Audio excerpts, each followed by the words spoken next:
Ça marche pas. Hein.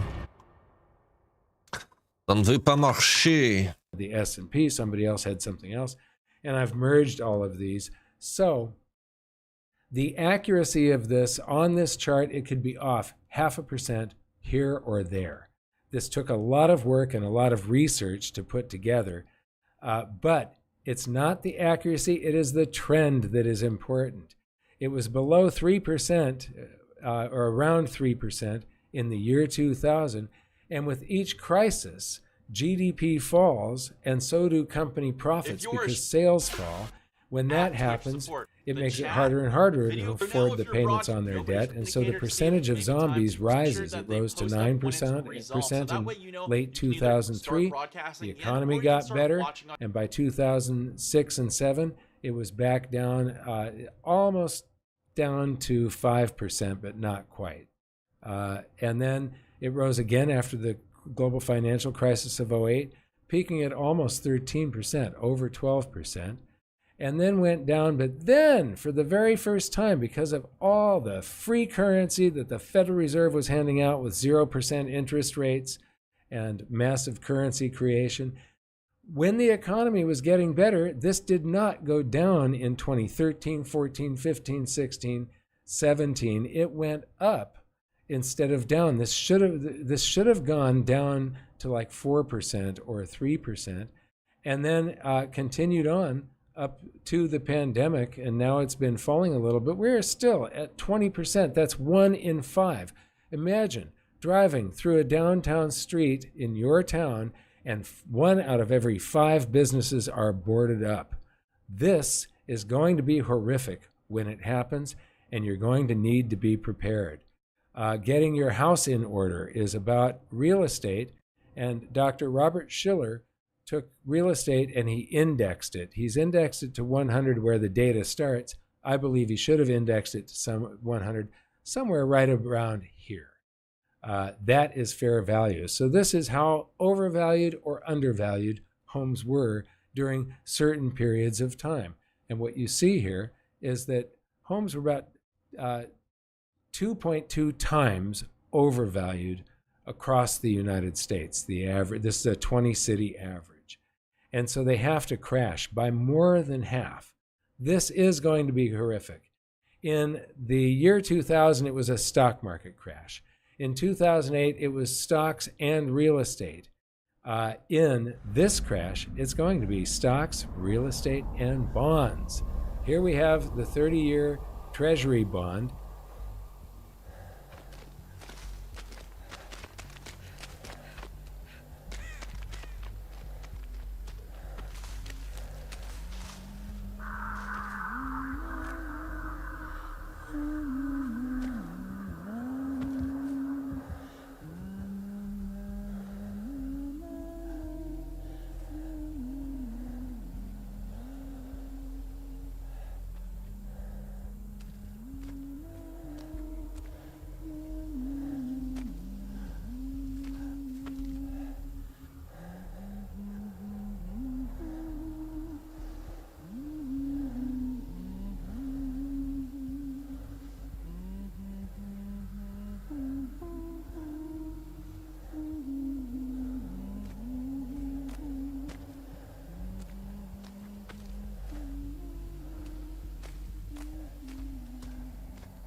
Et moi je cherche des totems, je les trouve pas.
Le gars il en avait rien à foutre.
And it had a perfect bull market. So this is long-term debt. Perfect bull market from the 80s through the 2020s. One of the longest bull markets, if not the longest bull market in history.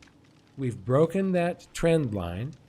And what I did back in 2017, I was looking at some of Robert Shiller's data, and I noticed that long-term interest rates, so you're talking 10, 20, 30-year bonds, there appeared to be a cycle to them.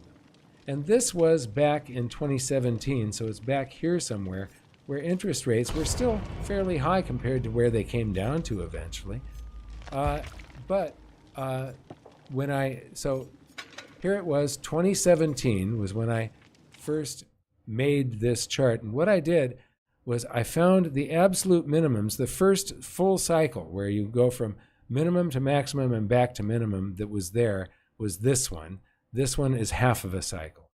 And I found the absolute bottoms, the lowest bond prices or lowest interest rates that there were. And bond prices are inverse of interest rates.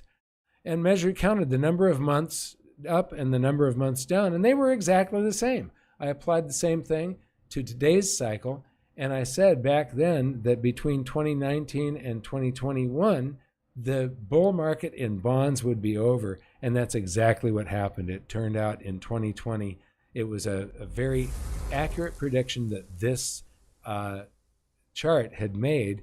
This is a cycle, and the interest rate cycle has reversed. The longer you can look back, the further you can look forward. Winston Churchill.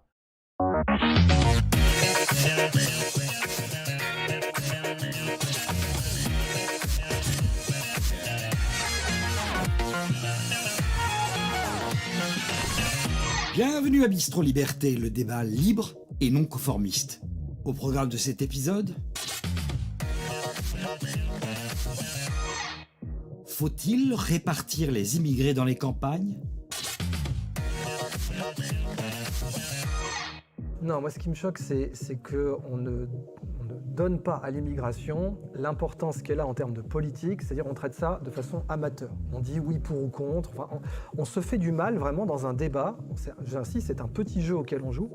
On ne traite pas l'immigration comme un sujet professionnel, sérieux en politique, qui nécessite une politique complète, avec plein de paramètres. Et je vais l'expliquer davantage juste après. Mais avant, vous avez suivi peut-être ce fait divers où, juste pour montrer l'hypocrisie, parce que j'ai beaucoup aimé ce qui a été dit sur les campagnes, que les campagnes qu'ont voté Macron, que Macron nous trouve les campagnes qu'ont voté pour lui, et parce que c'est ça la définition de jouer sa peau, quoi. Qui a vraiment subi les conséquences de sa politique.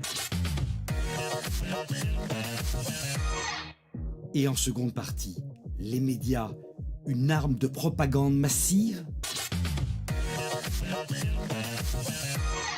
Maintenant, j'insiste, ce pouvoir de déterminer qui est le gentil, qui est le méchant, c'est le seul pouvoir qui compte. Il n'y en a pas d'autre, vous contrôlez tous les autres pouvoirs avec, parce que vous contrôlez les élections. Vous contrôlez, si la narration vous permet de dire voilà la gentille, voilà la méchante, c'est comme les westerns de John Ford, il y a le chapeau blanc, il y a le chapeau noir. Et donc, vous arrivez, les élections de Macron, c'est quoi ?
J'ai un très...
Merde.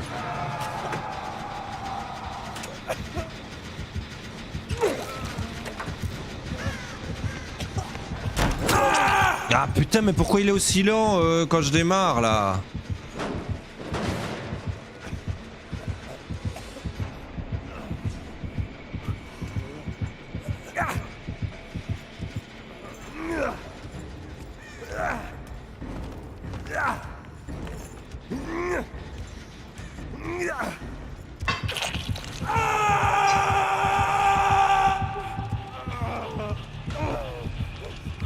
Non, il se soigne lui, teubé, va.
C'est pas un bon truc ici.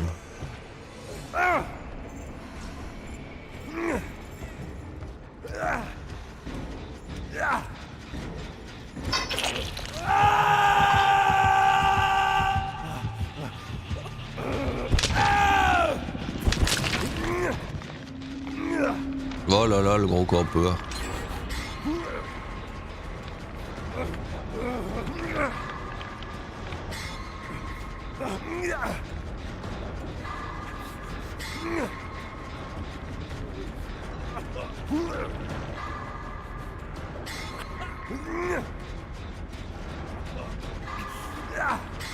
Allez, P2. Fait plaisir.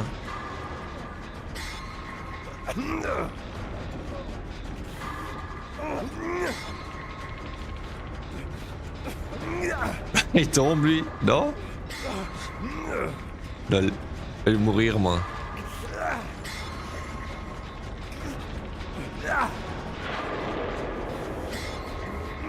Il a fait ça exprès peut-être pour qu'il aille chercher le jus mais... Oh putain.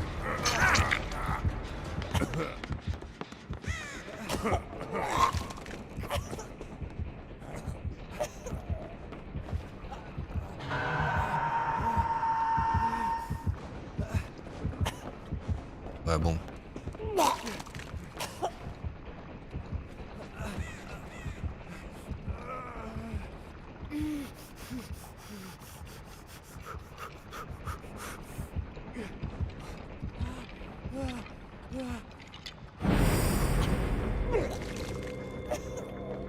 Juste pour avoir un peu d'XP.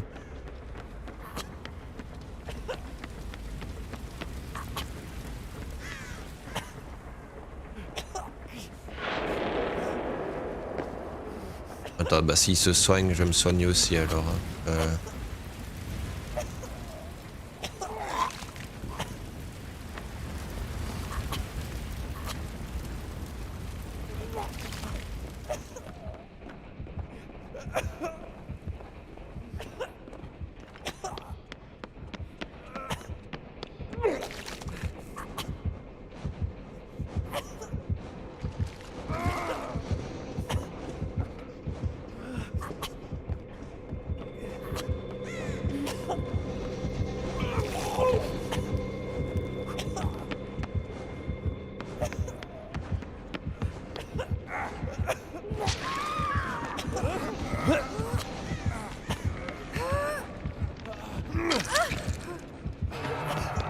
Quel timing!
Je suis mort aussi, mais j'ai pas gêné, m'en fous.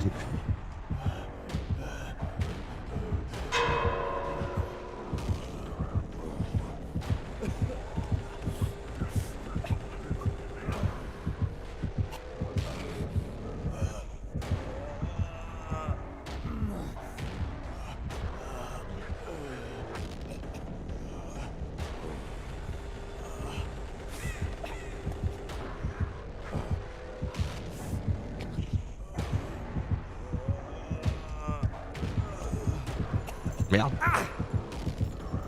Oh, je suis mort.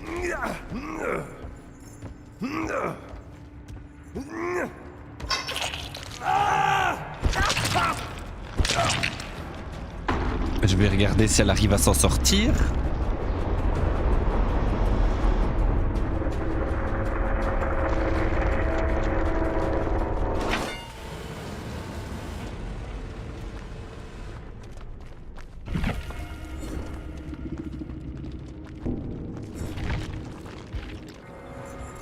Ah bah non, elle se fait défoncer en plus. Oh là là.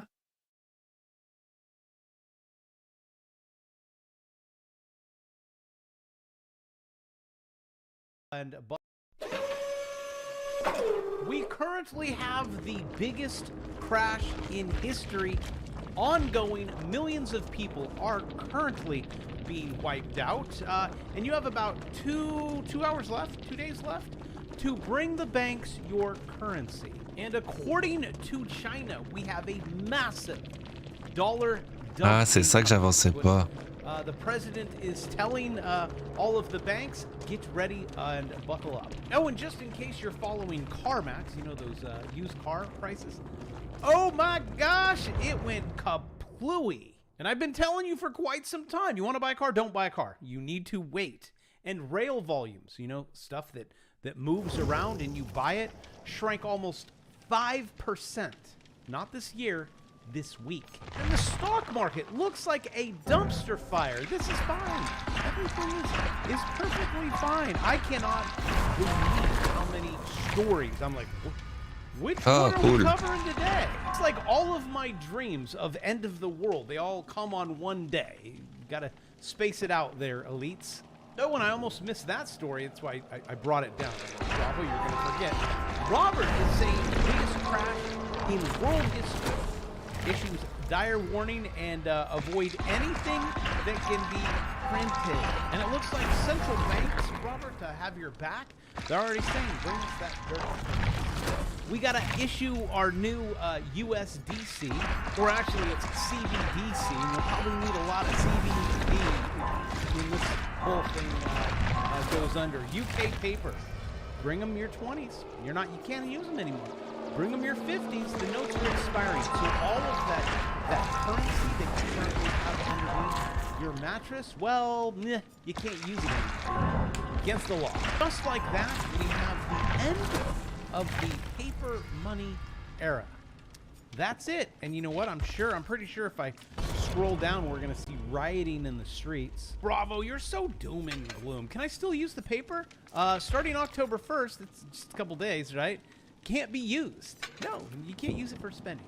Nothing. Retailers, nothing. Businesses, you can't use it. It's not legal tender. And won't it be just exciting when America does that? Oh, it's right around the corner, kids. We just need a really big event, which it looks like we're starting to come into one. Also, just to basically give you what she's going to tell you with the currency, and then I'll tell you what I think. You know how you can't, September 30th, you can't use it. Watch, they'll scratch it off, throw it away. Now, you got to take it into wherever you got to take it. They're getting everyone prepared, right? To bring in your cash, because that is just, it's bad. Because we've created something better. So that's, you want to get the people, you got to understand how it works. Like, okay, so we got to do this. We've done this before. We're good at it. You tell us, government, what you want us to do, and we will do it, because safety first. I mean, the market just got destroyed today. I should have kept my Apple put open. It wasn't a put. I shorted it. I was like, I made enough. That's good. No one ever shorts Apple. I went on a limb. Looks like every indice is in the toilet. But the one I want to show you, you want to know when this all goes to hell in a handbasket? You'll want to take a look at the VIX. Okay. And we are that close to a liquidity crisis, which we had one in 08. See this? See that big pump? Pump-a-roo? Well, we're going to get another one. And how do I know this? It's because I'm a chartist. You draw a couple lines there, and you carry this one. I've actually had this drawn for a while now. I think we're going to go from here. Probably you have maybe March, maybe before that, you cross that blue line, and it is liquidity crisis time. The world ends. Well, I mean, like, oh wait, if it didn't feel like it ended, I think we're going to go from here. Probably you have maybe March, maybe before that, you cross that blue line, and it is liquidity crisis time. The world ends. Well, I mean, like, oh wait, if it didn't feel like it ended, then it's only like twice as bad as that. And I could actually, maybe not twice as bad. I could draw these triangles. See back there. That was a pop. So maybe we won't get that high. Maybe we're going to be safe. Maybe only 2/3 of the way there. And right now, the entire world is preparing for it. Good old, this is fun. Look back, tell our kids. I remember the good old days. China tells state banks to prepare. It's a coming for a massive dollar dump and yuan buying spree as Beijing prior interventions.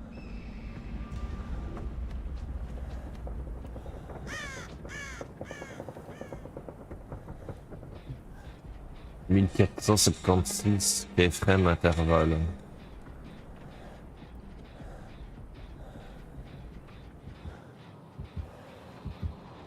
R2.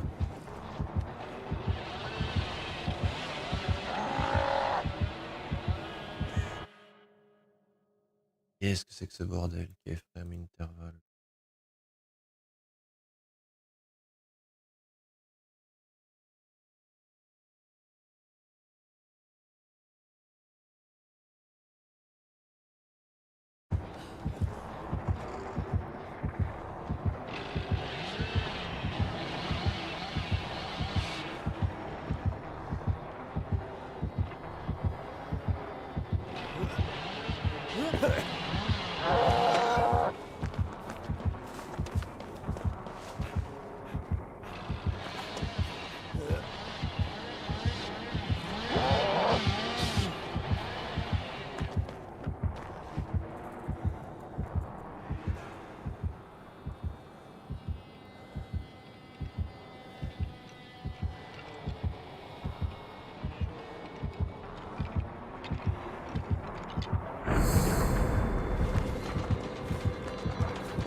Là, y'a rien là-bas?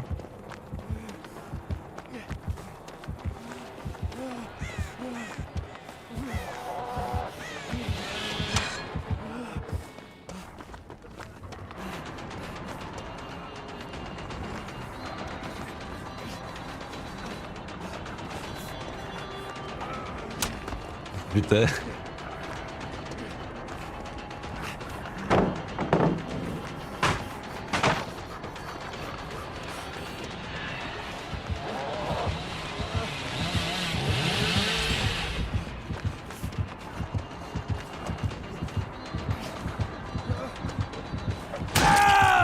Fuck.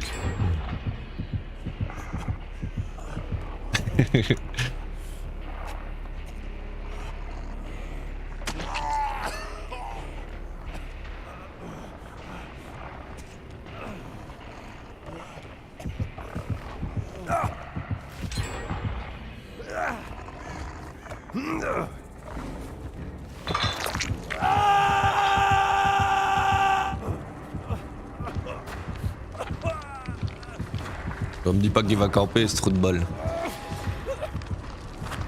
Après je dois donner un coup de fil.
Je vais essayer de finir mes 2 gênés là.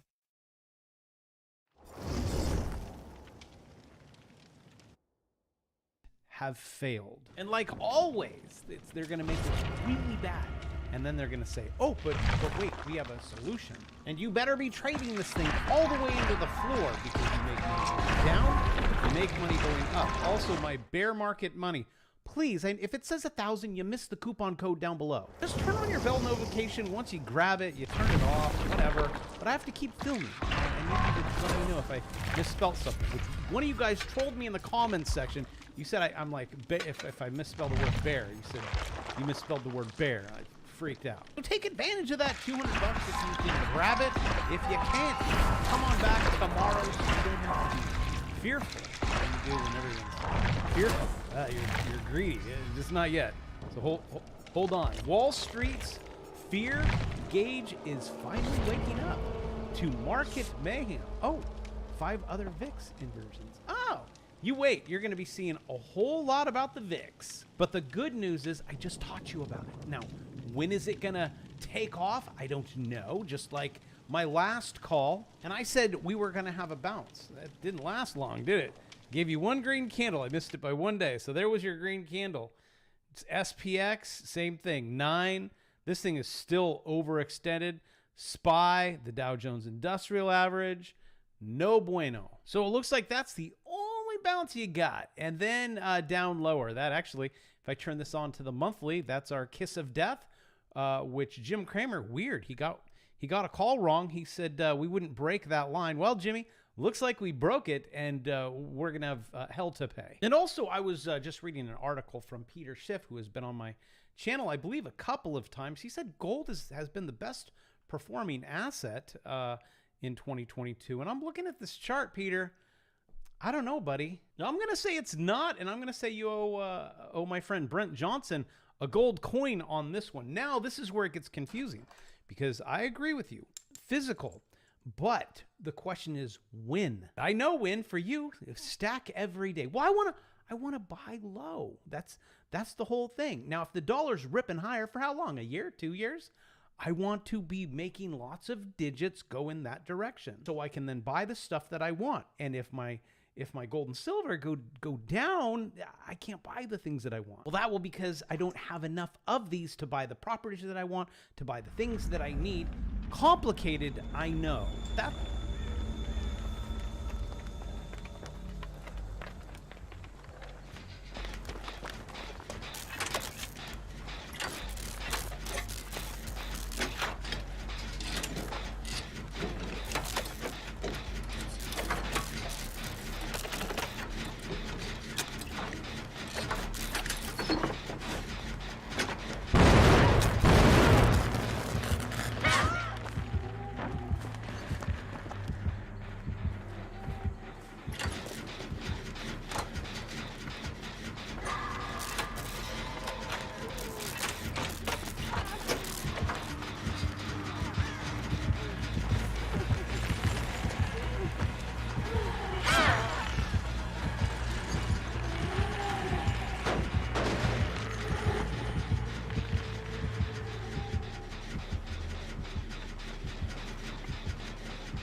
J'espère que je vais pas avoir le génie qui va exploser de nouveau sur ma tronche avec...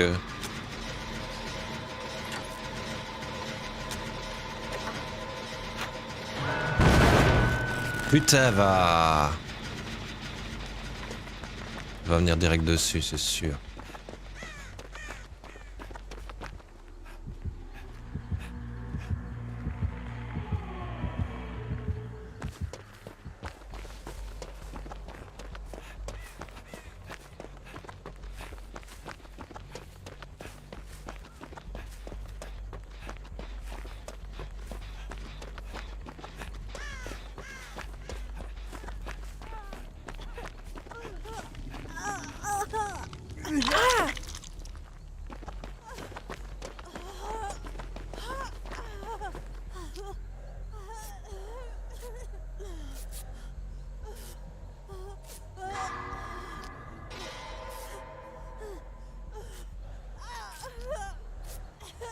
Faut que je trouve un squelette.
Allez.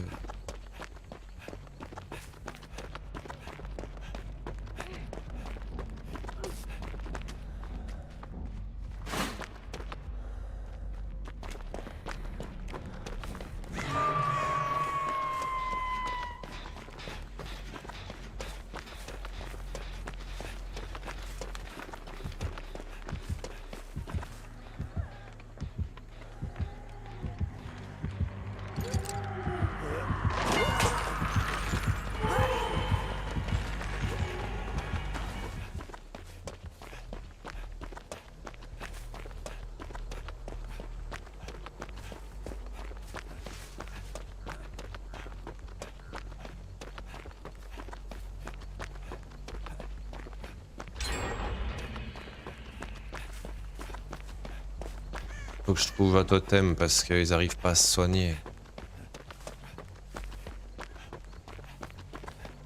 Yeah.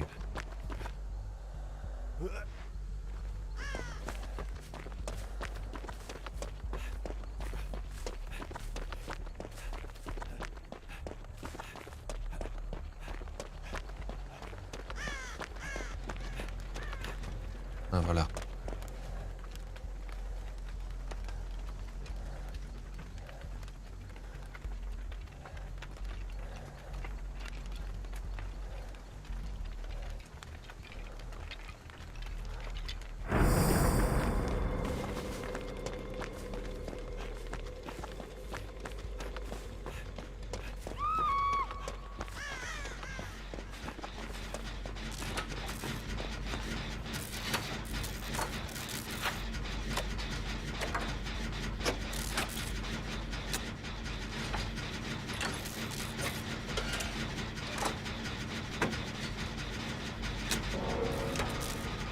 Ah, ça mourit.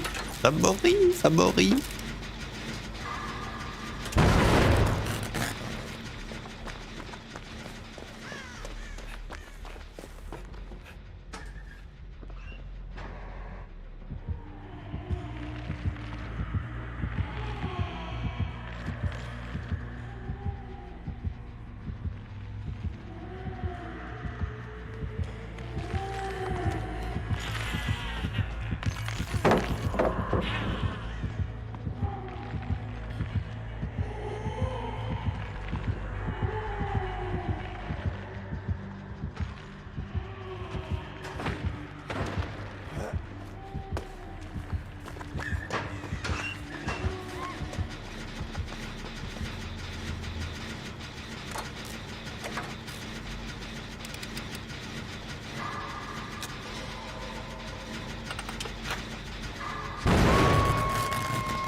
Oh merde.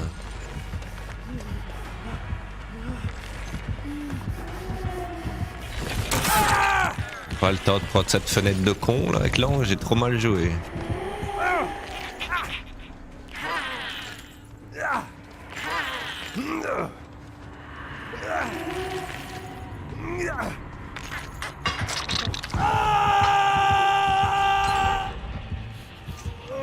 Ah, trop mal joué, je devais tenir beaucoup plus longtemps que ça quoi. Oh là là là là. Non.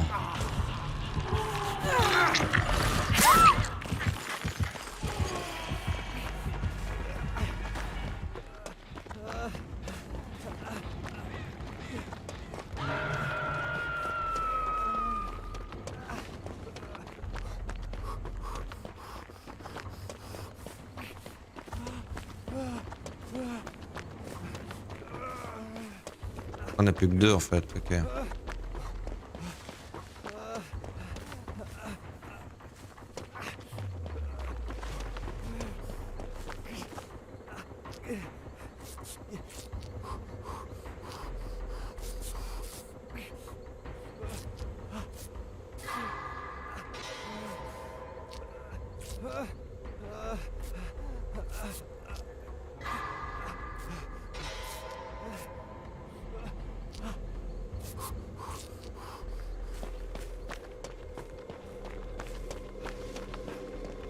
Ça va être trop juste mon ami.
That's why you subscribe to this channel. So now it's Robert. Robert's saying we're in the biggest crash in history, and here are the 3 hard assets.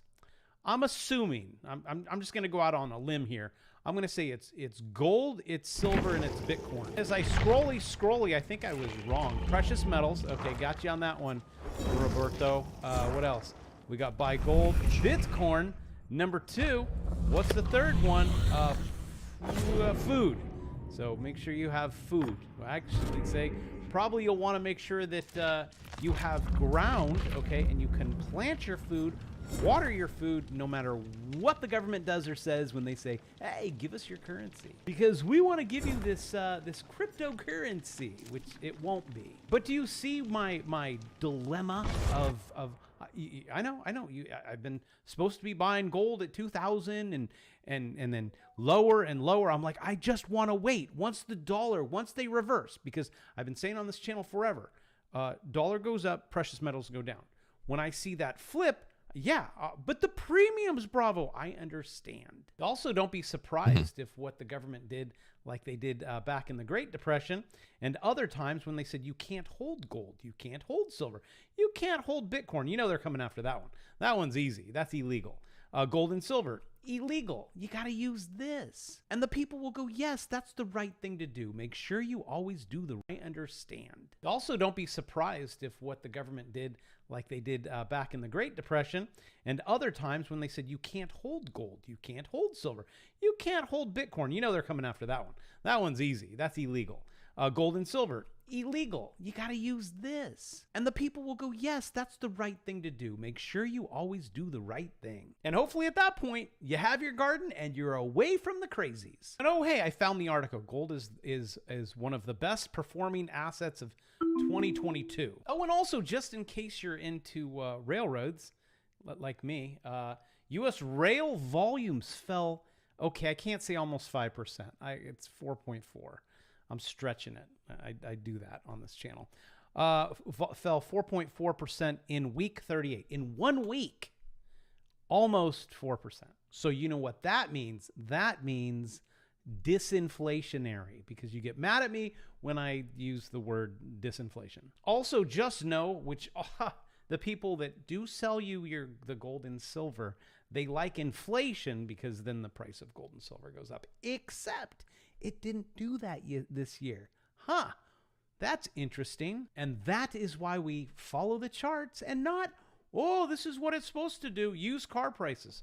Follow the charts. You see, we're a rolling in the wrong direction. Well, that is if you're currently CarMax, which their stock just gapped down into a dumpster fire. Yeah, it keeps going the wrong way, but I'm in the way. Just trust me. It's not looking good. Then, gee, I wonder if we could have just turned on one indicator back in December.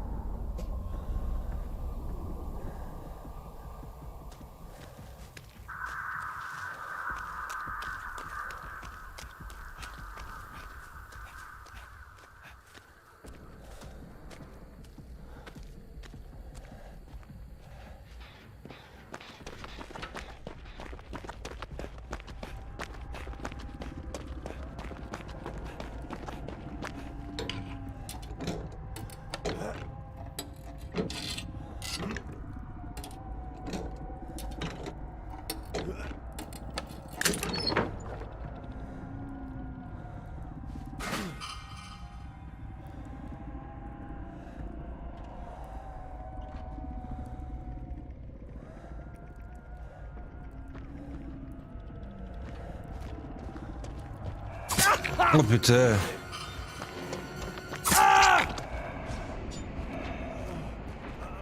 Ça parce que je regarde mon GSM et tout là.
La brune plombe est totalement ensorcelée, c'est un truc de fou.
Merde.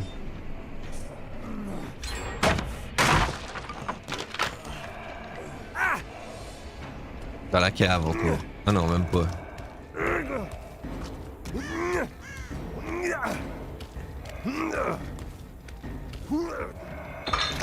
Ah mais l'autre Devil, il faut qu'il prenne un peu l'aggro là. Oui, il va être vu.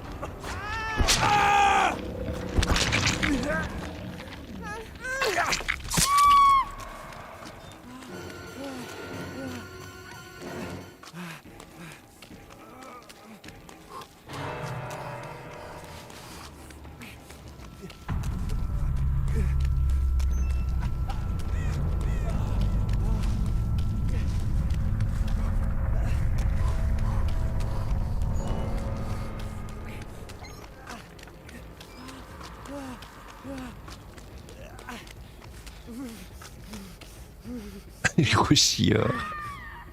Merde, elle va tomber aussi.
Oh putain, il a même pas récupéré quoi.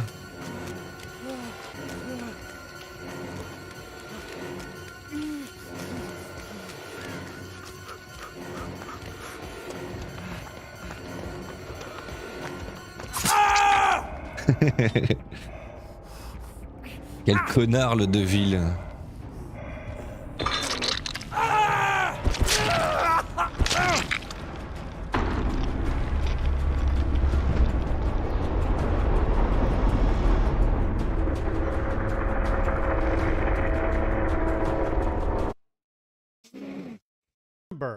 When the charts are telling you the car market is rolling. But when everyone's piling in at 155, well, now you could pick it up for quite a bit less at 65.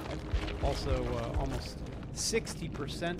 Poof, gone. So for those of you that listened and you have lots of cash on the side, you could almost get ready to start kicking a couple tires. Oh, and also coming in from Jerome Powell, the Federal Reserve, your game plan isn't working. Your jobless claims actually are falling. So I don't think people even want to work anymore. Sorry, Jerome. If you were going to hold the whole world underwater until the bubbles stop, I think you should let everyone up for just a moment to breathe. And we do know how the whole jobs thing is working. The people that don't want to work aren't working anymore. They figured that out a year ago, maybe 2 years ago. The people that need to survive now have 5 jobs. And also, to answer the question, Jerome, are we in a recession yet? The answer is no one will ever. That's a nice wiener. Sorry. ADHD. I saw a scroll. U.S. economy shrank. And no, I don't want to pay $4 a month.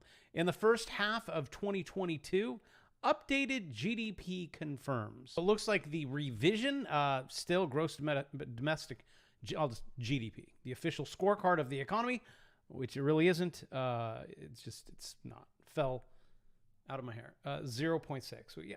So here we go. Can we say recession now? No, we can't say that. Currently in an election something, so we don't want to ruffle the feathers. And also this weekend, I'm going to get Michael on. I'm going to get Neil on because these guys are on the different ponds and islands. So they're going to tell us about how bad it is over there. So make sure you subscribe so you can see these videos. Pension fund panic leads to Bank of England's emergency intervention. Here's what you need to know or run under a rock. But I say just let it all burn down because you and I know how to trade bear markets now. We know, is Robert on? Millions will be wiped out. That's not a good thing. You don't want millions wiped out, but you want to know when said blood in the streets. So make sure you guys know when to enter because it's going to get complicated. Take advantage of everything that I offer, and I will see you tomorrow.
China has started a modern day gold rush and they're not going to stop. They know it is real money and they are draining the West of their gold month after month. Now, right now, because of higher rates, every asset class has crashed, including gold, which is down 8% this year. And this has turned off a lot of gold investors. Trust me, I know. So a lot of us are getting frustrated. We are asking, why is gold not a safe haven? But China is still furiously buying. They don't care that the price is collapsing. In fact, they love it. They understand the end game of currencies, especially the dollar's doom. And we can see that in July, central banks as a whole bought around 50 tons of gold. That's gold that they lock away in their vaults as reserve. But China alone in July imported an insane 180 tons of gold from the rest of the world. Now, a lot of gold is flowing to China because the demand there is extreme. We have reached a situation where China is gobbling up the world's gold and the West is very happy to help them with it. Now, just in July, gold imports from Switzerland has reached a 5-year high. We can see that beautiful spike smashing past 80 tons. Every time the gold price gets shot down, China starts to aggressively accumulate more. Now, back in December 2016, when China bought an insane 160 tons of gold, the price was just under $1,200 an ounce. And now that gold is falling in price again, China is going to keep importing gold like never before. And the thing about Swiss gold is that it mainly comes from the West. Now, just in August, the Swiss actually imported 5.7 tons of Russian gold from London to melt down and resell it to the rest of the world. So gold is literally flowing from the West to the East, and this is why we need to pay attention to where the gold flows to. You know, there's a saying, right? He who holds the gold makes the rules.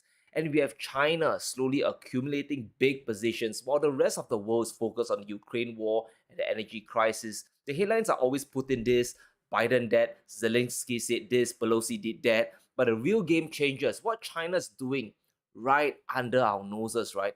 They are buying up true wealth from the West and transporting it all the way to Beijing. And we can see the wholesale demand in China continue to climb year after year. And this is consumer gold demand and institutional demand. Basically, people on the street are buying up gold. And it doesn't matter if it's jewelry or gold bars and coins, we are literally witnessing a modern day gold rush in China. So why is the world delivering all their gold to China? Who would do that? Now it's very simple. The gold demand in China has created a very lucrative opportunity for traders to make money selling gold to China, right? We have gold prices in China trading at a premium versus the Western exchanges. The Shanghai gold price is $43 higher than the London gold price, so this sets up an arbitrage opportunity. We can see a big spike in the Shanghai gold premium versus the international prices, so it makes sense for traders to buy gold from Western exchanges like the LBMA or the COMEX and deliver them to China and make a nice chunk of change. Now, I need to quickly mention that commodity traders just want to make money, right? They don't really care who gets the gold. As long as there's a profit to be made, they will exploit every opportunity out there. It's the name of the game.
Ah, l'enculé.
Ah, c'est trop court ça.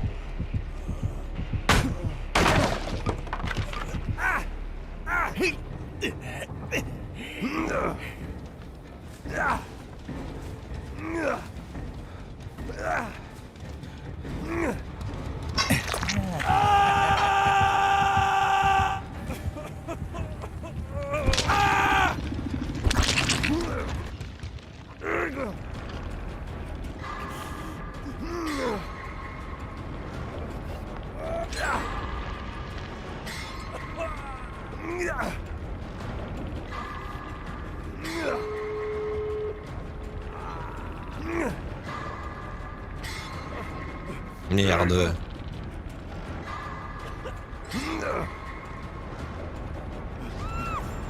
Oh là là là là.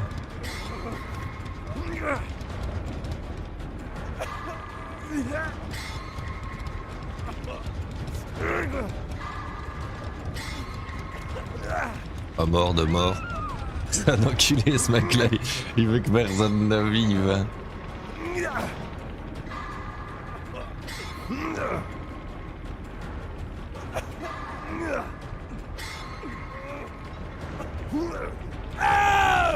Chaud.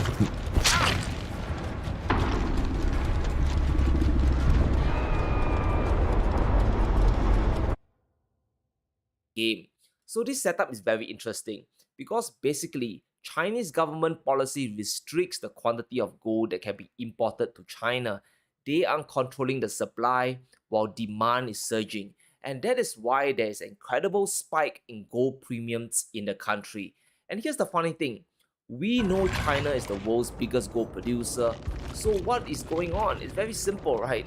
China is keeping all of their gold production for themselves and using this price arbitrage to get traders around the world to drain the West of its gold and transport it to China. And whether this is intentional or not, we will never know. But if it is, they are going to do it gradually, keeping the premiums high enough for traders to make money without overpaying too much.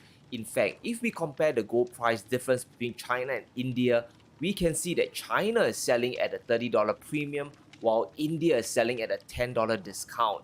And that means if you're a trader, you would rather transport gold to China than India. Why would I sell gold to India at a discount when I can make more money selling to China? And that's why all the world's gold is flowing towards Shanghai. This is how powerful a price arbitrage is. You can literally drain any commodity and stockpile it if the premium is high enough.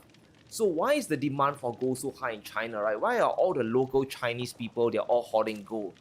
Now the answer is quite simple.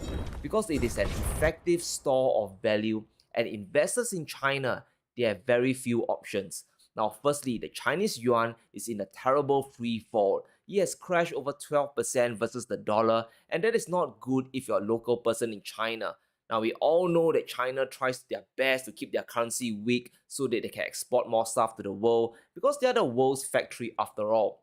But there comes a point where it can fall too much and cause local inflation to just soar, right? The yuan is now at a 14-year low, and it has come to the point that China's central bank is forced to deploy its reserves to prop it up and making it harder to bet against the yuan. But it's only a delay tactic. Inflation in China is still going to rise like the rest of the world. As power keeps hiking rates, every country is in trouble. Yes, China's inflation is only at around 2.7%, much lower than the United States, but they are still a net importer of commodities. So if you're local in China, stuff is still going to get more expensive, especially once those lockdown ends. Normally, Chinese people would run towards real estate, right? But we all know what's happening in China's property market. The bubble is deflating. Home prices in China are starting to go down. We can see the average prices of new homes crashing down to earth. Home prices have been falling for 12 months straight, and it's not going to stop anytime soon. And this is definitely not a good time to be in real estate if you're living in China. Now, how about Chinese stocks? It's also a bloodbath out there, guys. Now, unlike the West, China is not hiking rates, but they are still affected by a slowdown in America and Europe. Their biggest customer, the United States, is in a technical recession, and Europe has an energy crisis. Now, China's own domestic demand is also destroyed by all of their lockdowns, and that's why the Chinese stock market, the Shanghai index, has crashed over 15% this year.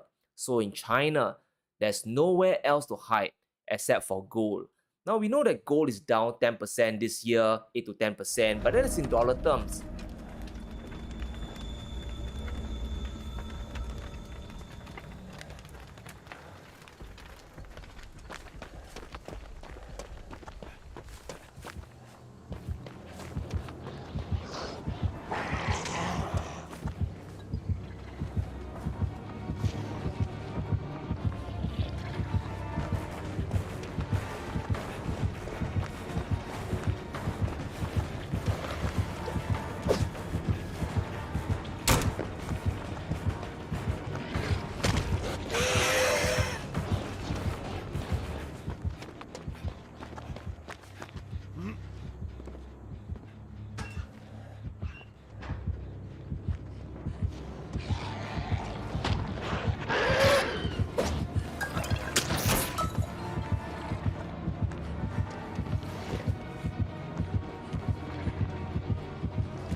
Ah merde, j'ai pas baissé la palette. J'aurais dû.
Putain, c'est sympa ça les gars, c'est sympa.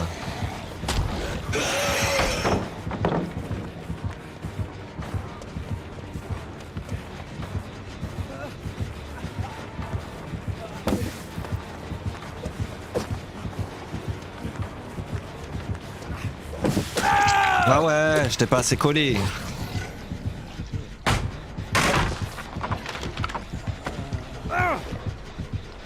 Eh, si j'avais été soigné.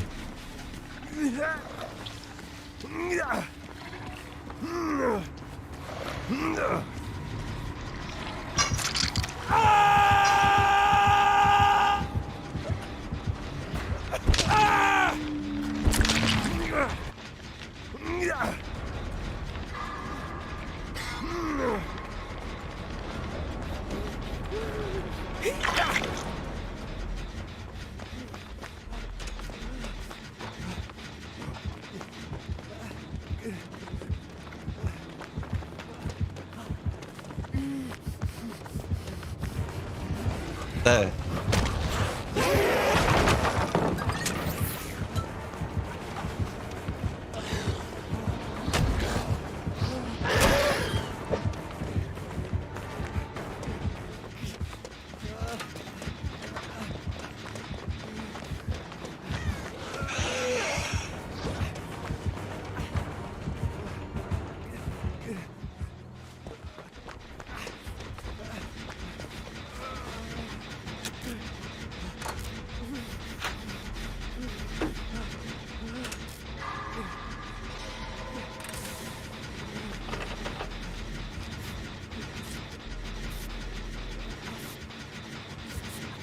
Non putain, casse les couilles.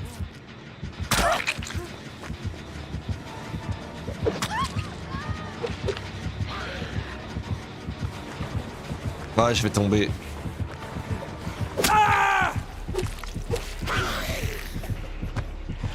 Putain, quel enculé, il aime pas ma chemise ou quoi?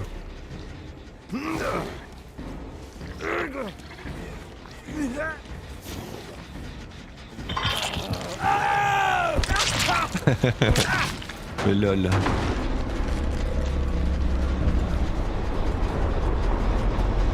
Il aurait pu faire. But when we price it in Chinese yuan, gold is actually up 4% year to date. And we can see that even after the crazy roller coaster price action of gold, it is still up. Gold has actually appreciated in China's local currency and is perhaps the only asset that is up compared to real estate and stocks. And that's why the demand for gold in China is so high. Local Chinese people, they understand that gold has been a true store of wealth for thousands of years, and this crisis is just another reminder that gold is real money. But so far, what we have seen is just the commercial demand for gold. It is gold being imported to the Shanghai Gold Exchange and then sold to businesses and investors. The real secret is China's central bank's gold accumulation. Now, officially, China has slightly less than 2,000 tons, but we know it's definitely a lot more than that. However, China doesn't like to buy from the Shanghai Gold Exchange. The World Gold Council stated this in a report. There are reasons why they may prefer to buy gold on international markets. Gold sold on the Shanghai Gold Exchange is priced in yuan, and prospective buyers, for example, the People's Bank of China, with large multi-currency reserves, may rather use US dollars than purchasing domestically priced gold. Now, China's central bank doesn't want to buy gold on the exchange. They don't want to jack up the local price there. They rather use their stash of over $1 trillion US dollars, maybe just slightly under $1 trillion, and buy it from the West, right? And this makes total sense. China has been de-dollarizing for a long time. It is not a secret.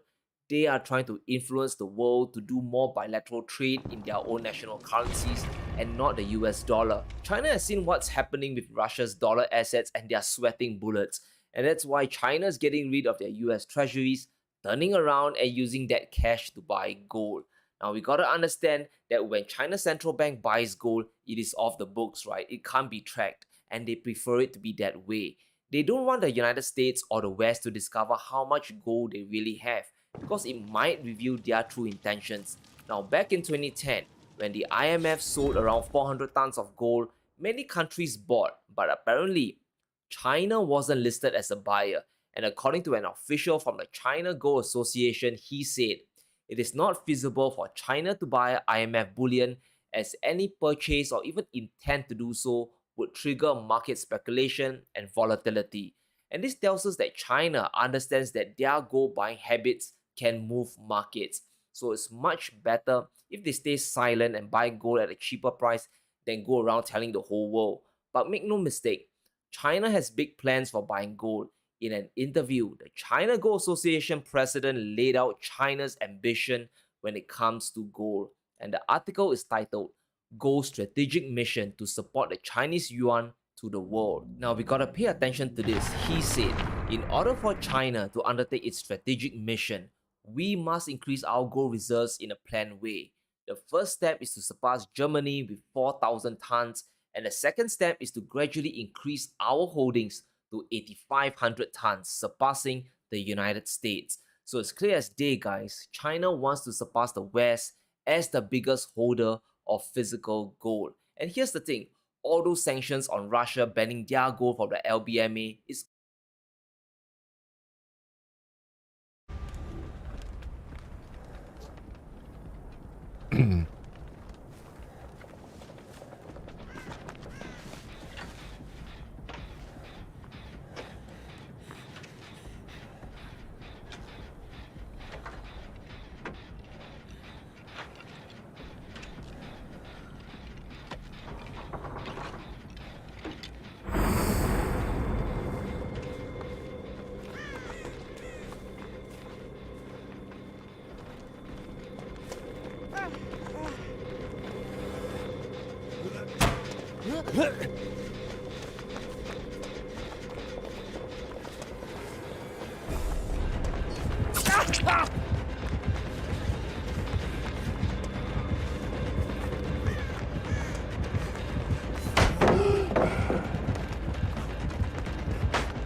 Mais chier, je pensais qu'il venait pas sur moi.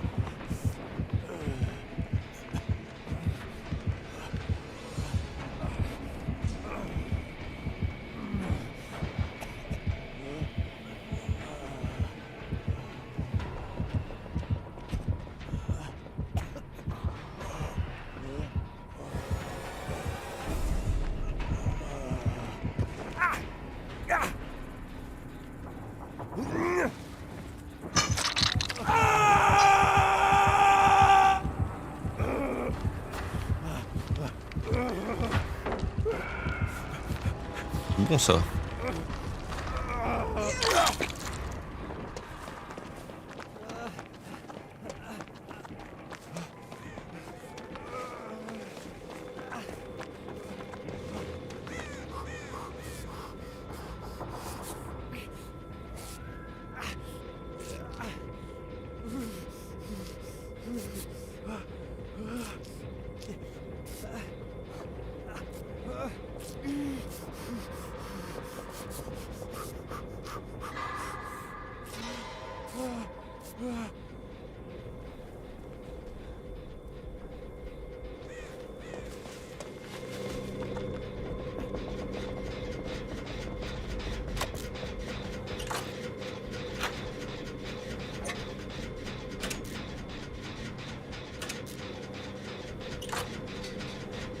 On va essayer de se faire oublier un petit peu. Hein.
J'ai pas vu.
Je vais crever.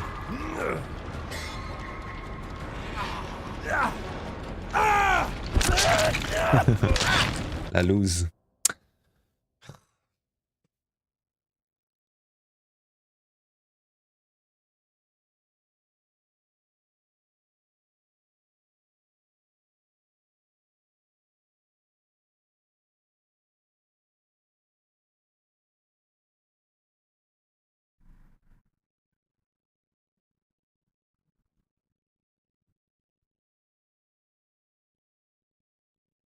C'est tout, bienvenue au Good Morning Trading, je suis ravi de vous retrouver. Nous sommes le 30 septembre de l'an de grâce 2022. De l'an de Dernier grâce. jour boursier du troisième trimestre, donc on va attaquer dès lundi le quatrième trimestre. Pourquoi je vous dis ça? Parce qu'il y aura peut-être des ajustements. La bourse est particulièrement nerveuse. On a été tapé un point bas le 28. Mercredi, Oh, on a de été, mort. chopé Et s'enfuir. un Matinée, un point bas, on s'est mis à rebondir extrêmement fortement. On a été dans notre range idéal. Hier, on a tout rebaissé, on a tout redégringolé. Et puis en fin de séance, j'espère que vous étiez devant vos écrans, les 2 dernières heures étaient assez intéressantes. On a essayé de remonter, mais avec un petit peu moins de force. On a réintégré le point bas. On se retrouve sur tous les indices avec une semaine finalement de range, mais alors une semaine de range avec des amplitudes de 4%, point haut, point bas, entre 4 et 5% selon les indices. Donc ça nous montre que ça bouge beaucoup, que ça hésite aussi énormément. Dès qu'on arrive sur les points bas, on commence à avoir des achats qu'on appelle à bon prix. Et puis dès qu'on est un petit peu en haut du range, il y a l'énorme doute qui arrive. C'est la fin du monde, l'inflation galopante, etc. Et on n'a plus aucun acheteur.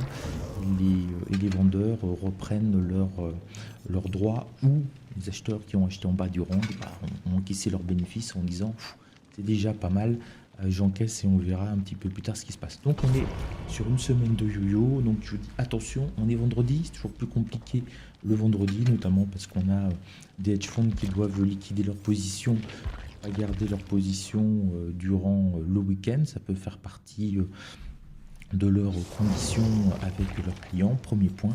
Deuxième point, comme je vous dis, c'est le dernier jour du trimestre.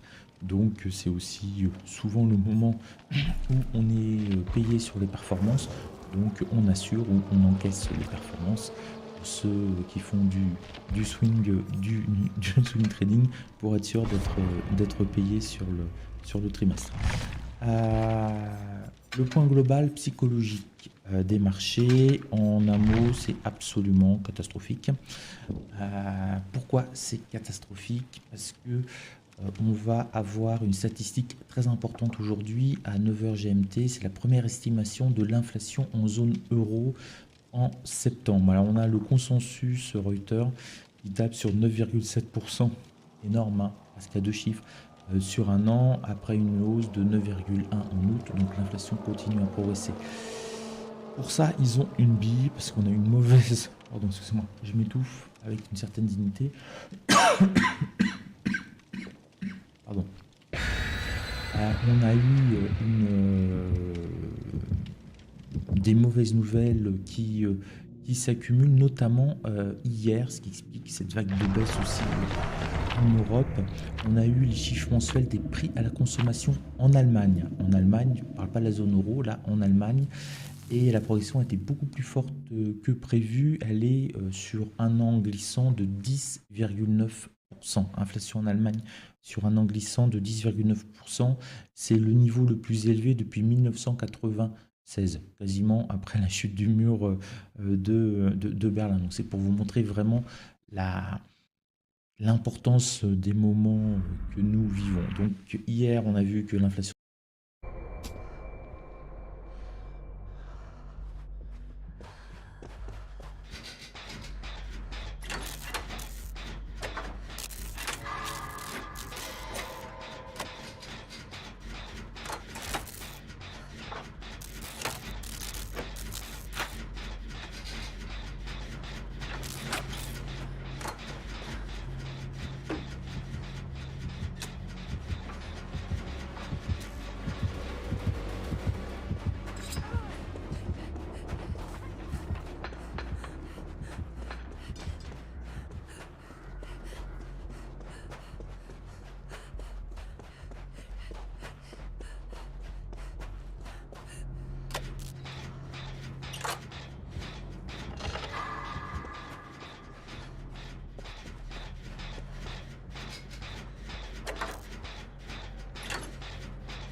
Putain de rocher là, il marche pas ou quoi?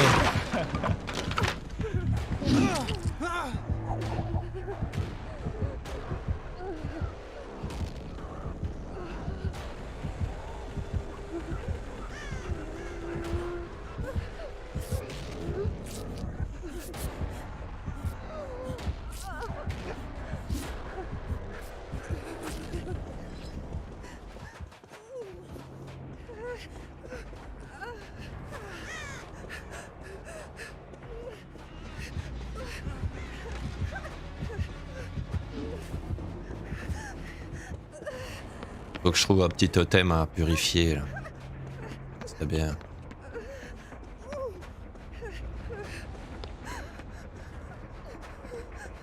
Il semble en avoir vu à quelque part, mais...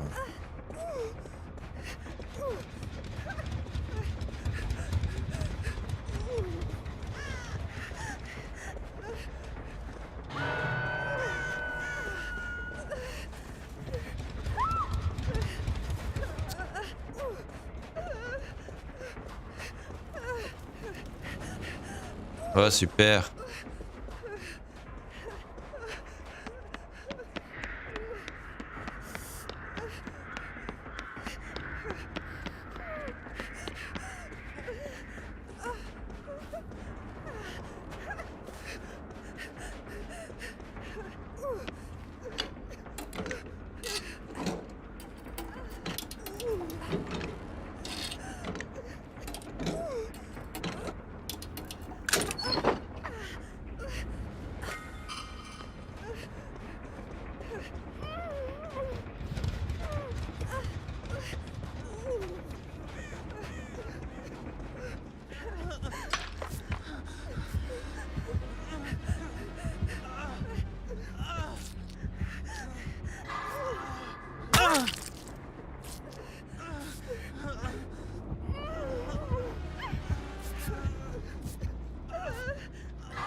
Elle me dit pas qu'il me suit. Il me suit, merde.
Belle game, belle game.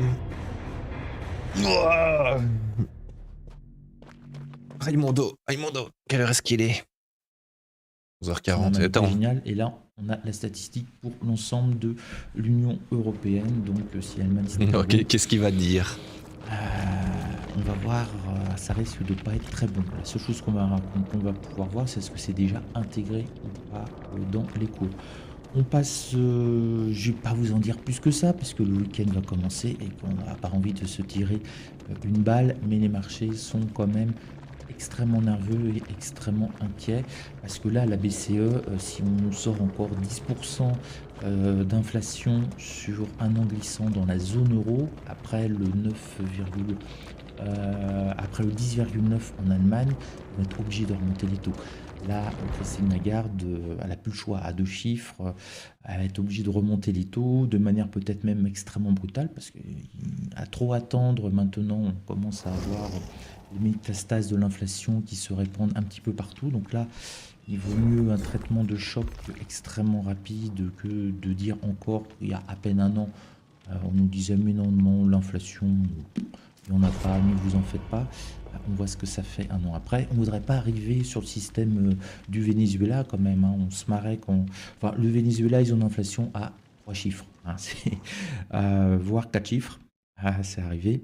Donc, bon, nous, à 2 chiffres en zone euro, c'est quand même quelque chose qu'on n'a pas vu depuis les années... c'est ça, les années 95-96, où on a eu une grosse poussée. Donc ça reste quelque chose qui est exceptionnel. On va passer à l'analyse technique, enfin exceptionnel dans le temps, hein. L'analyse technique, c'est où? Là, c'est quoi ce petit bouton? Oui, n'oubliez pas de vous abonner, de liker, c'est toujours extrêmement agréable. Et voilà, je commence à retrouver le rythme des Good Morning Trading. Et au niveau technique aussi, ça a l'air de marcher. Donc pour les gens de mon école, bonne nouvelle, je vais pouvoir diffuser en direct et pas vous faire des enregistrements. Donc dans 10 minutes, on basculera sur la version premium. Donc on va reprendre mon petit ami le Nasdaq. Alors intéressant, le Nasdaq, donc vous avez vu, on avait la fameuse zone des 250, je vous en avais un petit peu parlé, sous le support de mensuel. On a fortement rebondi mercredi, on a été tapé le plus haut, et puis on a fait exactement l'inverse hier. Et puis là, on a une petite tentative, essai de rebond, et on est à nouveau au contact des 11 250. Alors ce qui m'a permis de faire 3 petites opérations, là entre 7 heures et 8 heures, des achats sur les 11 000 et un petit peu en dessous, 11 240, et revente au contact des 11 250. Donc là, j'ai fait ma journée. En termes de pourcentage, c'était ce que je... Oui, c'est ça, j'ai fait un peu plus, un tout petit peu plus. Donc voilà, je suis content, et je vais surtout essayer de ne pas rendre du tout cet argent au marché, parce que la journée risque d'être très compliquée. Donc voilà, bien content d'avoir fait le job. Et puis on verra si... Là, je vais vraiment attendre une méga opportunité. Alors c'est quoi la méga opportunité? Si on n'était pas vendredi, je serais tenté de tenter un... Ah, j'aime pas cette map.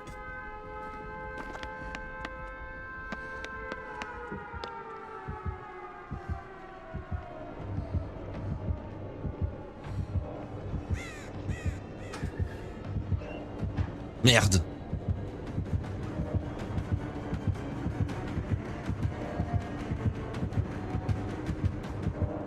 Putain, il est venu voir, je suis rentré dans le casier, il m'a pas vu. Ah, mais j'étais l'obsession. Peut-être pour ça.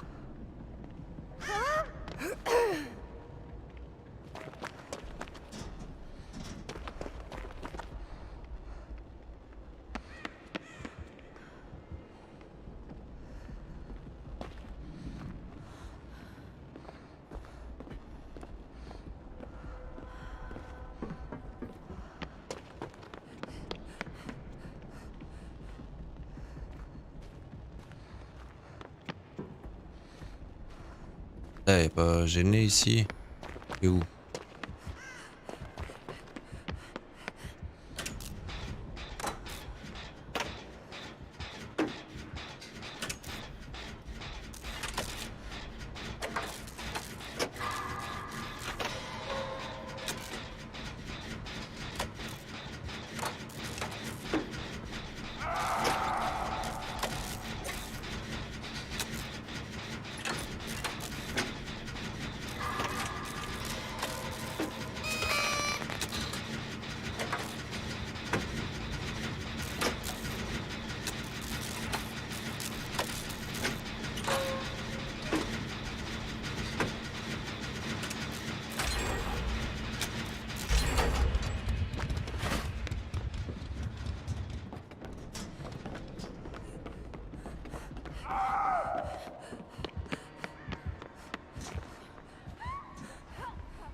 Eh, pourquoi ça n'a pas marché?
Il bute le gars.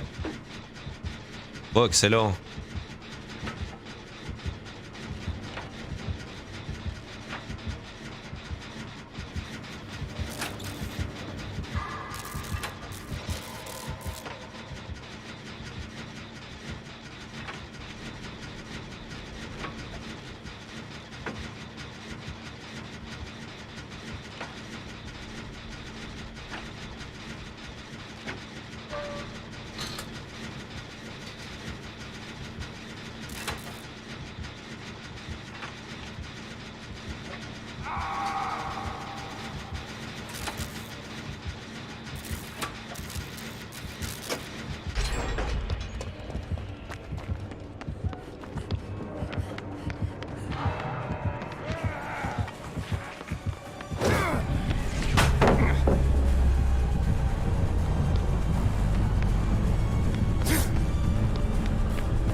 Oh fuck.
Fuck.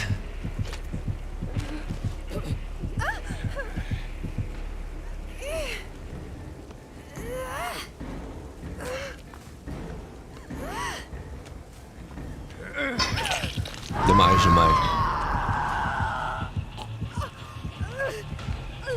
Il a gueulé, lui. Non, non, ne va pas par là, tu vas te retrouver face à lui. Ah, pourquoi il crie comme ça? Ah ouais, c'est... Il a le sort sur lui ou quoi? Comment ça se passe?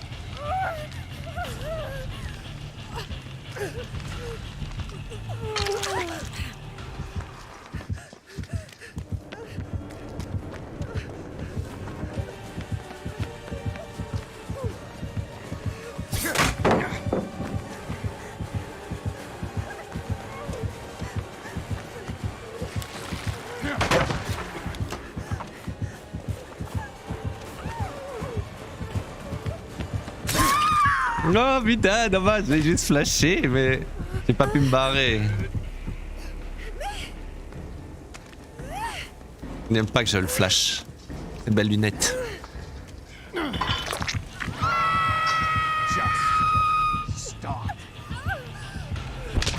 Il n'y a plus personne qui fait te gêner.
Après, je vois pas où il est.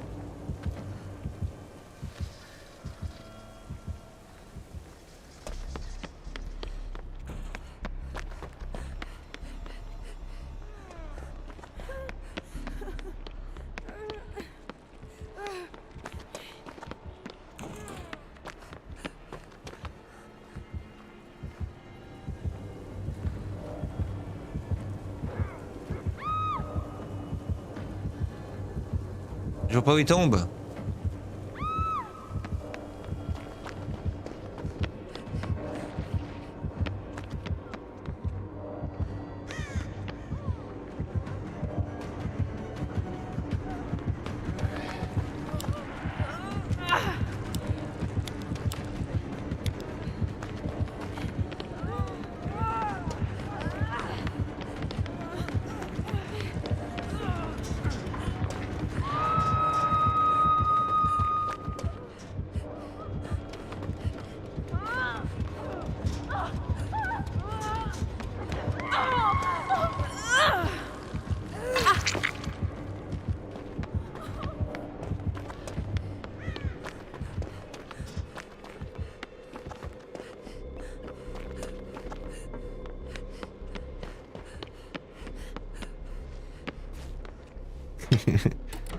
L'obsession pour la faim va tous mourir.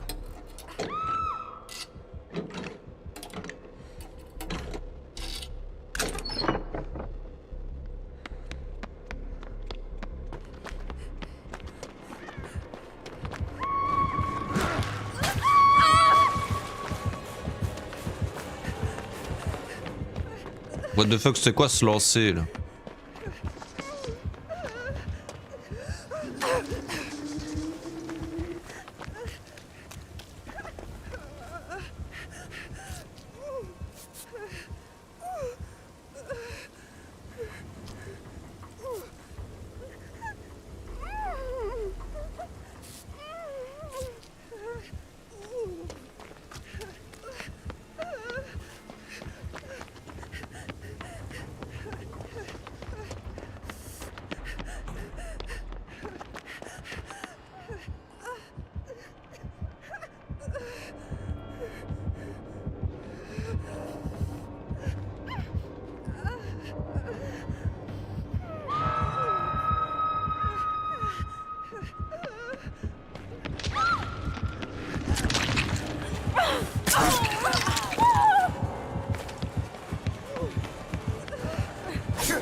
J'aurais essayé la déco l'autre.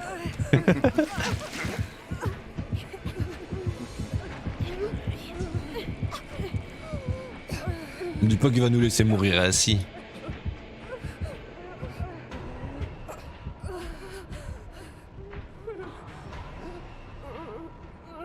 Bah si.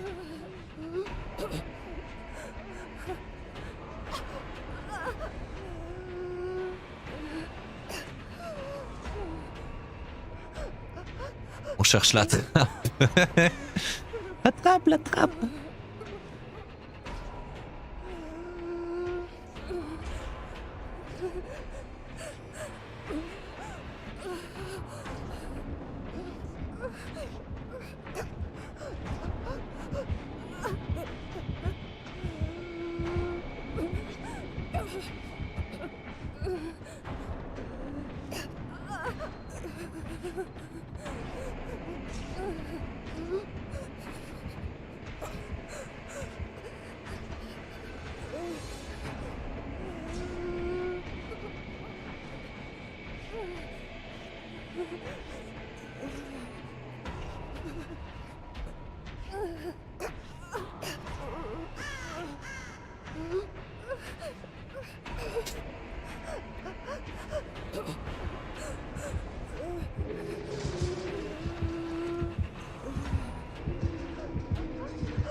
Non!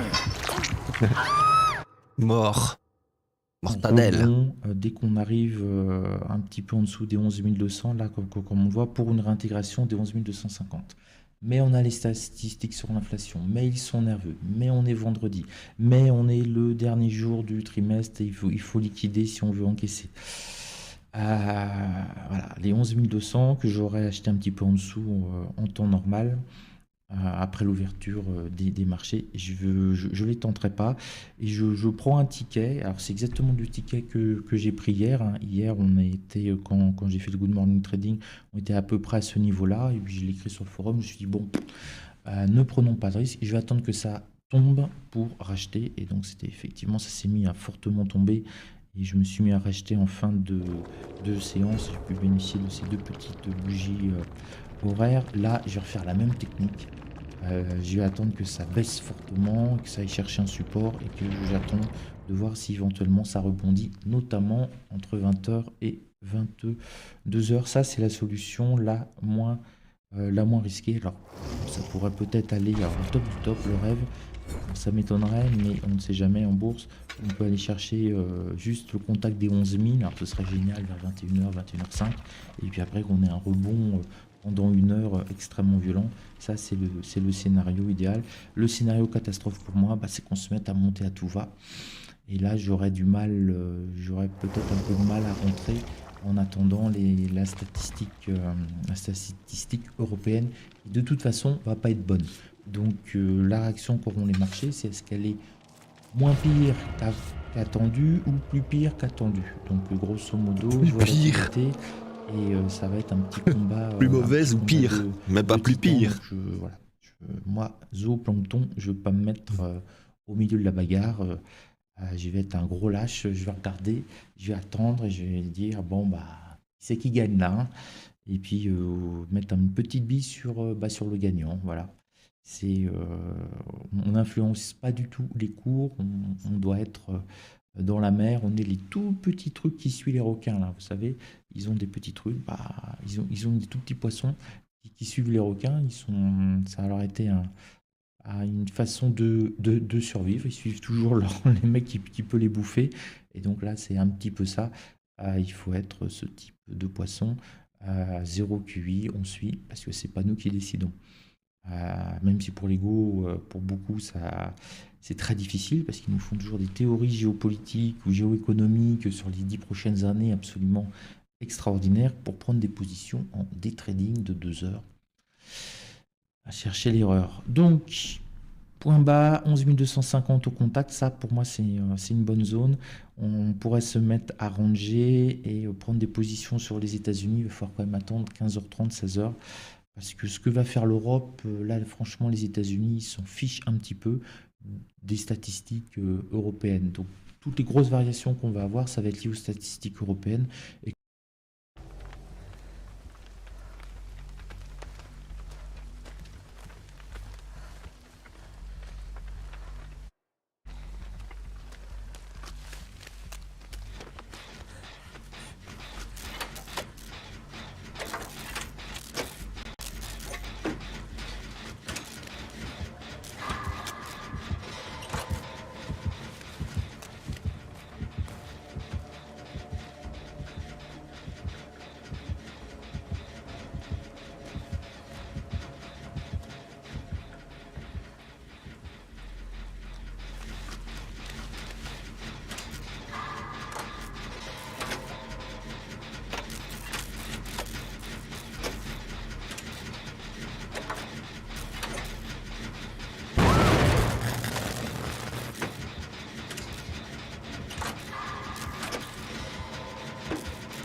Pourquoi est-ce que je fais ça, moi? Je pouvais toujours tourner autour.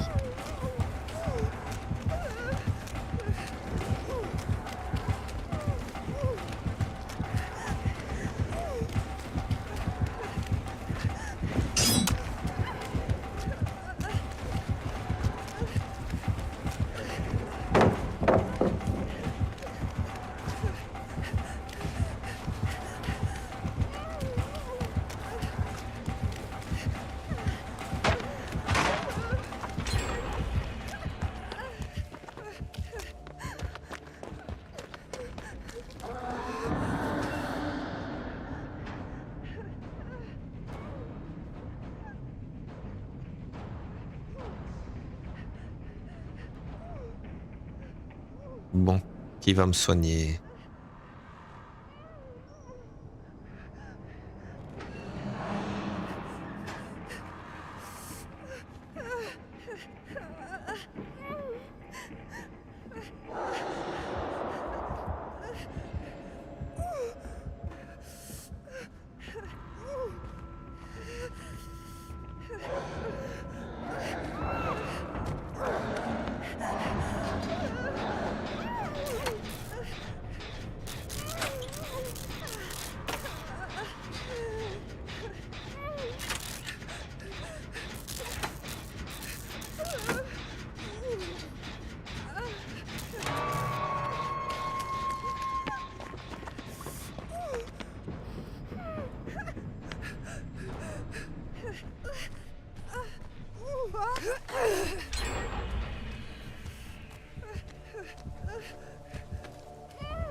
Oh fuck.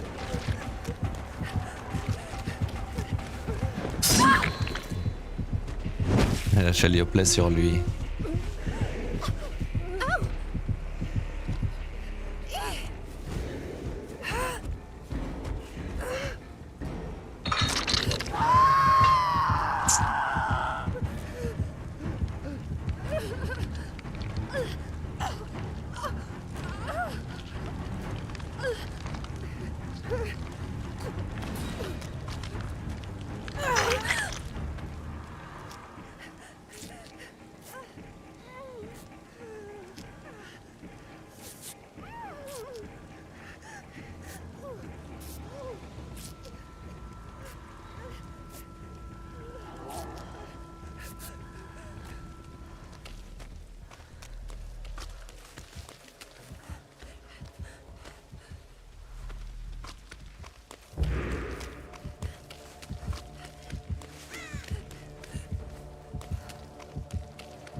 où est-ce qu'il reste à gêner, c'est ça le truc.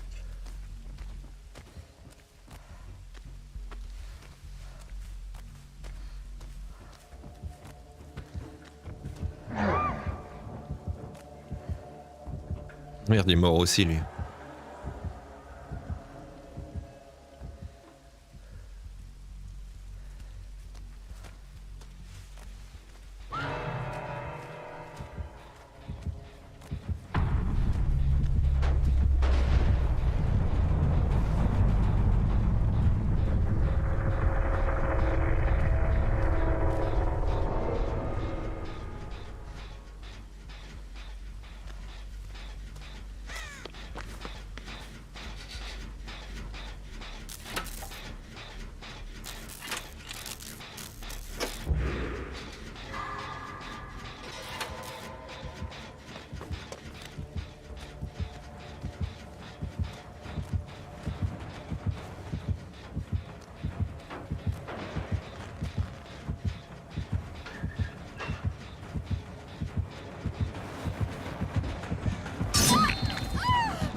Putain, je tourne autour. Y'a quoi ce qu'elle fait là? Elle fait pas de gêner.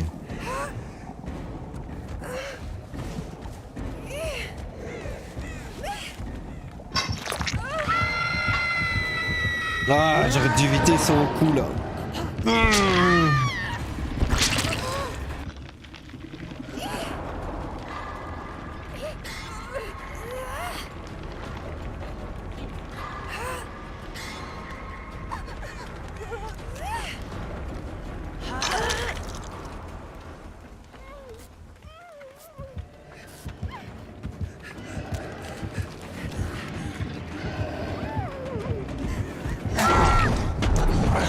On n'est même pas protégé face à ce truc là. Ok.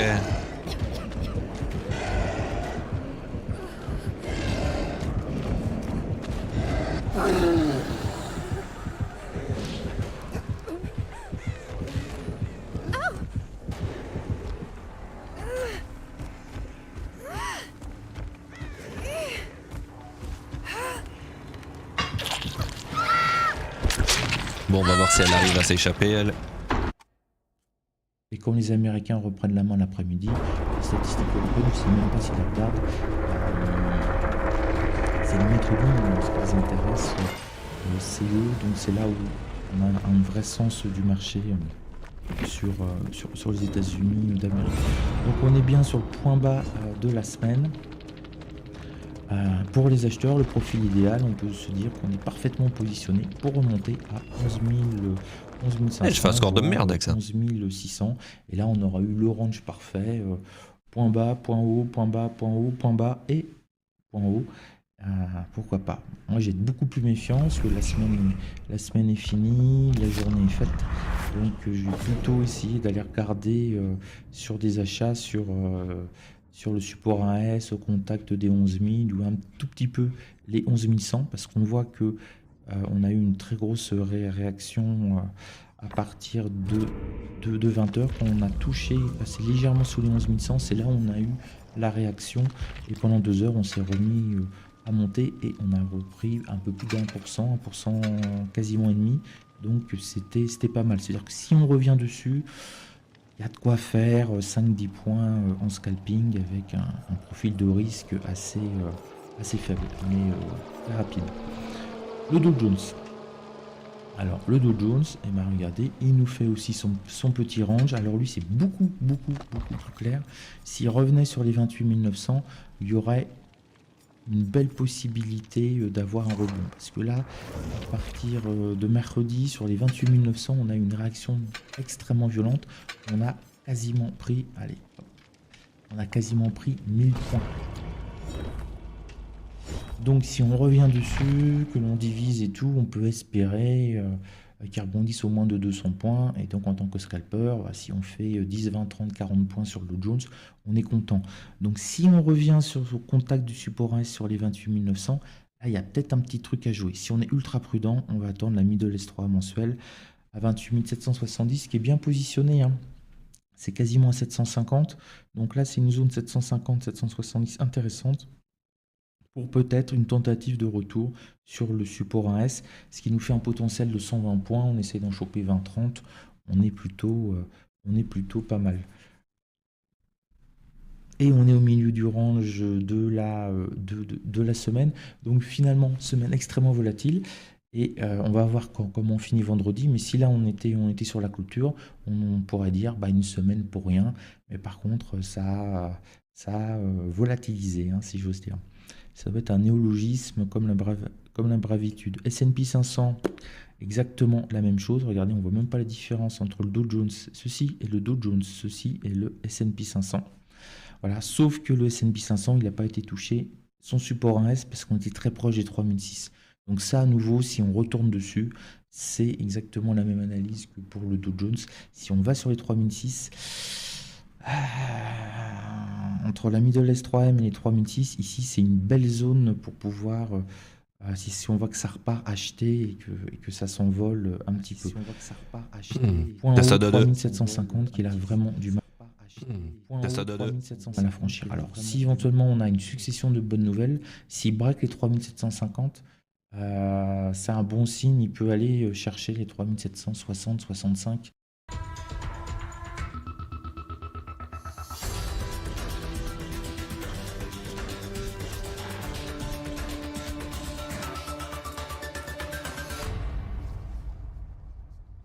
Bonjour à tous, ravi de vous retrouver pour ce nouveau numéro de Politique et Économie. Pour commencer cette émission, je vous invite à cliquer dès à présent sur le pouce en l'air en bas de l'écran et à nous laisser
C'est une map de fou ici, pour le totem.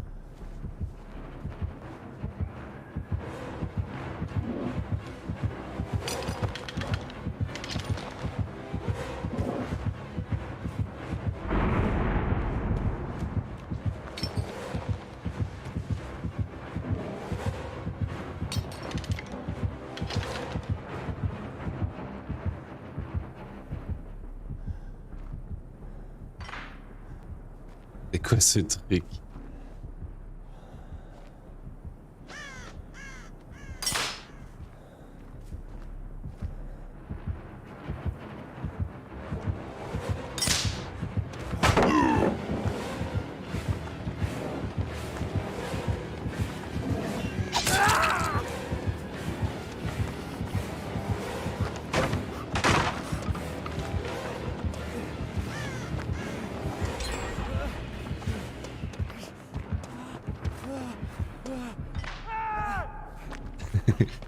Parce qu'il en a mis 3 là-bas, je vais aller les...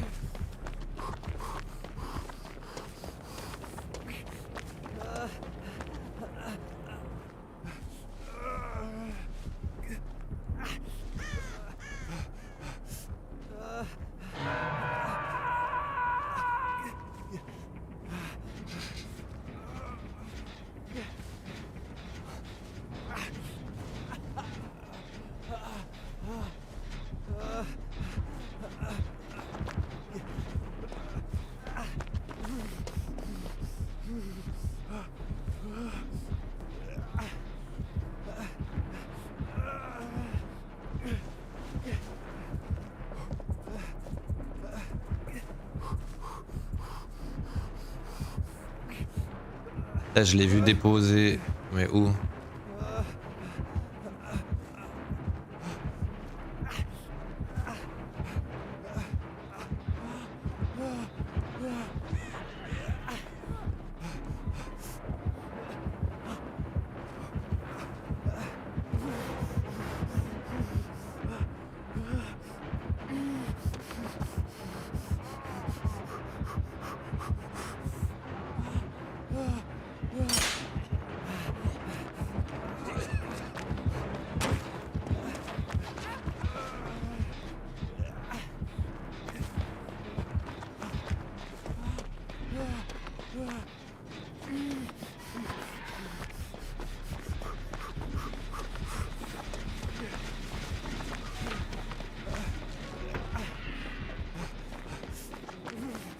Ah, on a déjà trouvé un.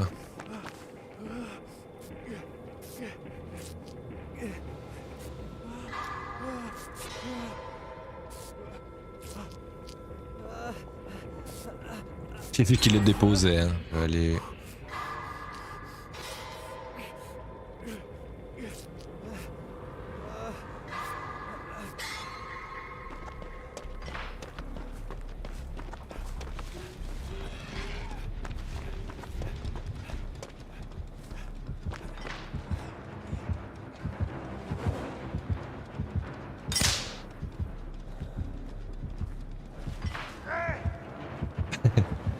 Attends, où est-ce qu'il va aller le pendre?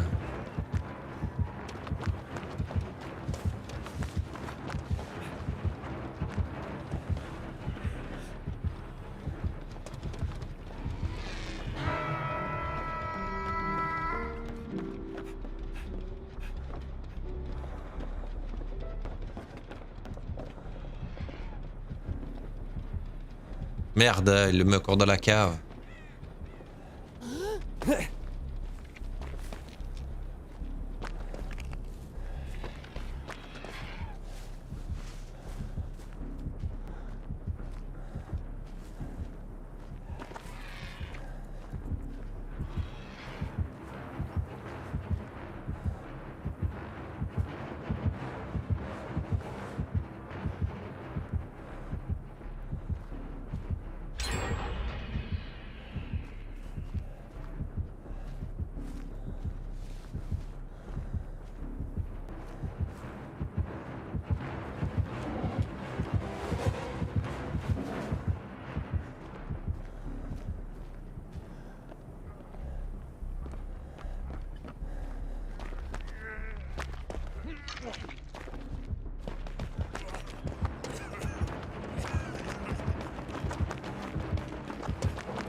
Qu'est-ce qu'il fout?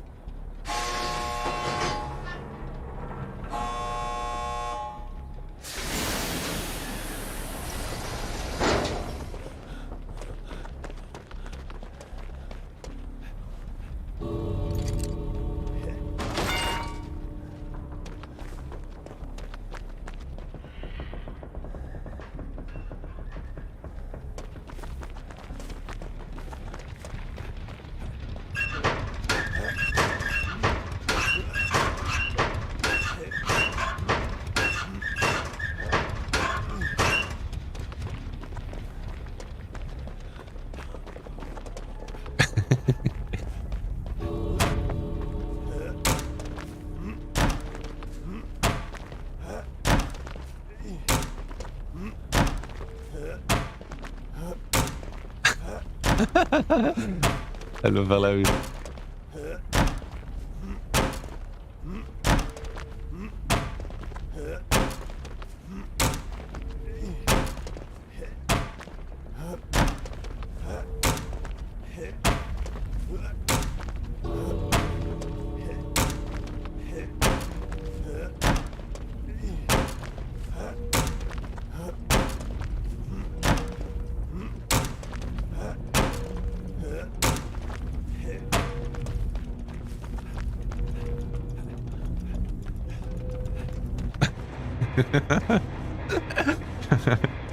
Mais lol.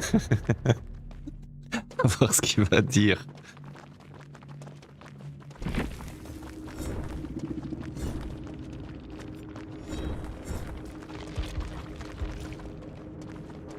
J'ai pas fait grand chose. Hein. GG well played. Archi sec ar un.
Vos commentaires pour un meilleur référencement, vous l'avez compris, sur Internet. Commençons tout de suite avec notre invité. Aujourd'hui, c'est Philippe Murer. Bonjour, monsieur.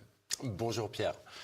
Philippe Murer, vous êtes économiste, vous avez travaillé à la BNP et chez Natixis, vous avez publié une note pour la fondation Res Publica intitulée « Les scénarios de dissolution de l'euro ». Ça, c'était avec Jacques Sapir et Cédric Durand.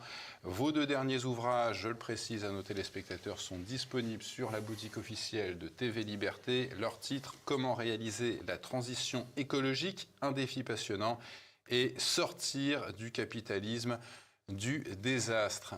On est dedans en ce moment.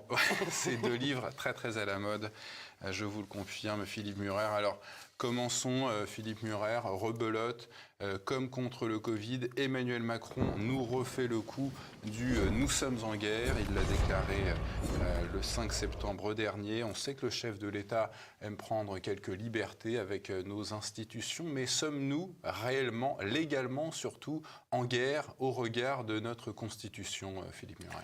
Non, vous avez raison de le souligner. Si nous sommes en guerre, le président doit aller devant le Parlement, l'informer que nous sommes en guerre. C'est l'article 35 de la Constitution. Il ne l'a pas fait, donc nous ne sommes pas en guerre. Et d'ailleurs, si la guerre dure plus de 4 mois, le gouvernement doit demander l'accord du Parlement pour continuer la guerre.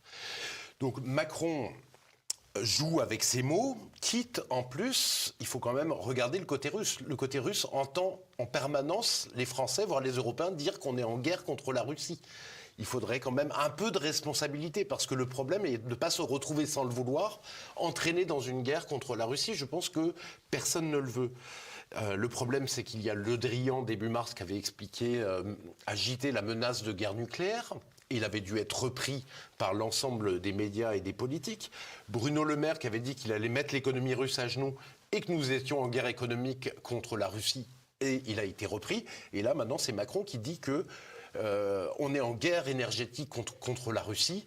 Et je trouve qu'ils sont complètement irresponsables. D'autant plus que quelque chose de très important, c'est que Emmanuel Macron et Angela Merkel étaient garants des accords de Minsk, en fait, depuis 2014. C'est-à-dire du fait qu'il y ait une pacification de l'Ukraine, que l'Ukraine arrête de bombarder notamment le Donbass, la région russophone ukrainienne du Donbass. L'Ukraine a arrêté de payer les retraites, a interdit à ces gens de parler russe dans la vie courante et en plus de ça, a continué à les bombarder. On sait d'ailleurs qu'à l'époque, le ministre des Affaires étrangères de François Hollande, qui était Jean-Marc Ayrault, avait été en Russie, mais pour taper du poing de la table, visiblement pas assez fort, puisque rien n'avait été suivi des faits. L'Ukraine avait continué à bombarder le Donbass. Et pourtant, ils avaient un levier très très simple à utiliser.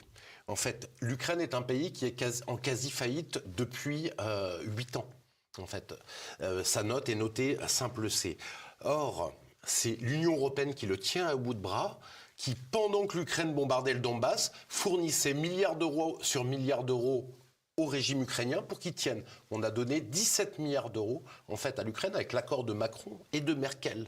Et alors que c'était un effet de levier énorme pour qu'ils arrêtent de bombarder et pour qu'ils respectent enfin les accords de Minsk. Donc je ne dirais pas que la France est responsable, mais Macron est responsable d'avoir rendu cette guerre possible, voire, je ne dirais pas dire inévitable, parce que Poutine aurait dû agir autrement, ne pas violer le droit international et ne pas envahir l'Ukraine. Mais n'empêche qu'en laissant bombarder l'Ukraine comme ça, c'était quelque chose de très grave. Et dernière chose que je voulais dire sur ce mot guerre, vous avez dit justement, c'est comme pour le Covid. Pour le Covid, on était en guerre contre un virus, ce qui est absurde puisque notre corps a des milliards de virus à l'intérieur, donc nous sommes en guerre contre nous-mêmes finalement. Alors que c'est un équilibre qu'il faut de notre corps et un bon système immunitaire qui sont nécessaires avec une bonne alimentation, etc. De la même manière, on explique qu'on est en guerre, alors qu'on n'est pas en guerre contre la Russie. Et pour quelles raisons ? Ça a deux intérêts pour Macron, pour instrumentaliser le débat. Premièrement, envoyer de la peur et de la sidération sur toute une partie de l'opinion publique. Ce qui fait que l'opinion publique va accepter des mesures complètement inacceptables, qu'elle n'aurait jamais acceptées si ces mots n'avaient pas été prononcés. Je pense au confinement, à l'enfermement pour le Covid, par exemple. Et je pense au fait qu'on va subir une grave récession et qu'on n'aura pas d'énergie et une pénurie d'énergie cet hiver pour cela. Faire peur à la population pour qu'elle se tienne à carreau. Exactement. Et pour qu'elle suive. Et avec l'autre chose, puisque nous sommes en guerre, ceux qui s'y opposent, comme TV Liberté ou moi-même, en disant il faut chercher la paix, eh bien nous sommes forcément des traîtres à la patrie, puisque nous devons suivre la patrie qui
Fuck!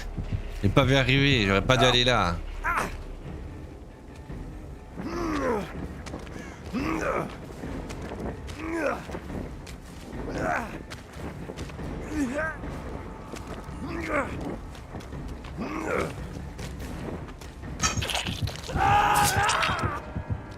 Il aime pas, il a pas aimé.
Zut.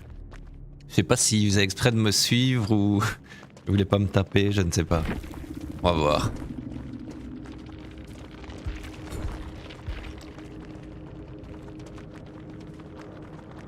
Oh, il avait pas de sort.